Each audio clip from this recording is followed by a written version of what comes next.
It's more trouble for Facebook's digital currency project called Libra, because here's what happened. Stripe, MasterCard, Visa, and eBay have now joined PayPal in withdrawing from the coalitions that's backing that effort. And joining us right now is Anthony Papagliano. He is the co-founder and partner at Morgan Creek Digital Assets. Good morning. Morning.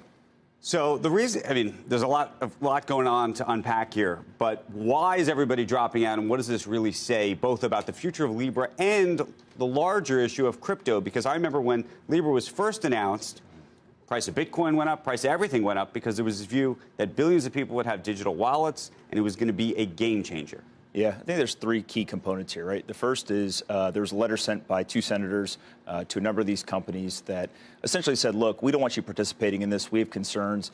If you move forward, not only are we going to scrutinize your Libra-related work, but we're also going to scrutinize the rest of your business.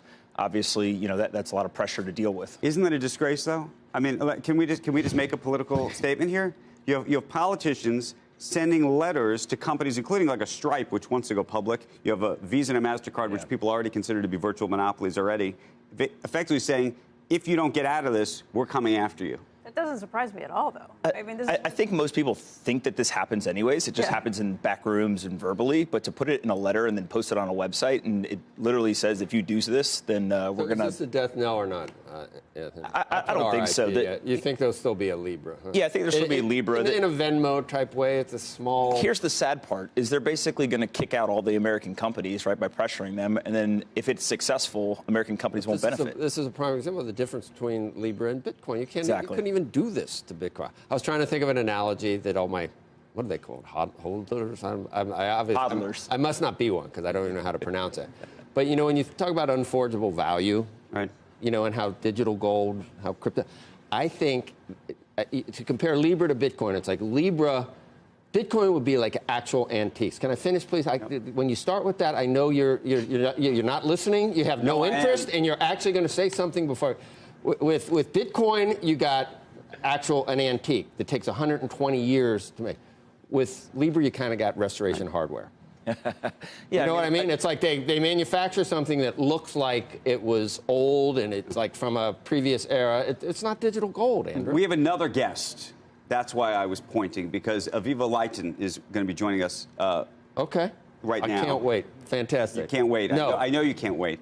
So thrilled. Yeah, I'm not the one who can't wait. When the finger comes up, I know I got to hurry. Good morning. Just help us understand this piece of it, which is if Libra doesn't exist or doesn't get to all of the same people, what does it mean for the rest of crypto? It was actually a big boost for the rest of crypto because you would on-ramp all these Facebook users, so now you don't get that boost. But I think, on the other hand, people will understand the difference between a public cryptocurrency like Bitcoin and a permission like Libra. So they are completely different. I wouldn't compare it to antiques and restoration hardware. Well, if you do, why not? One has actual value, inherent value. It's decentralized. It exists without a central authority. It's a distributed ledger. It's got all these things.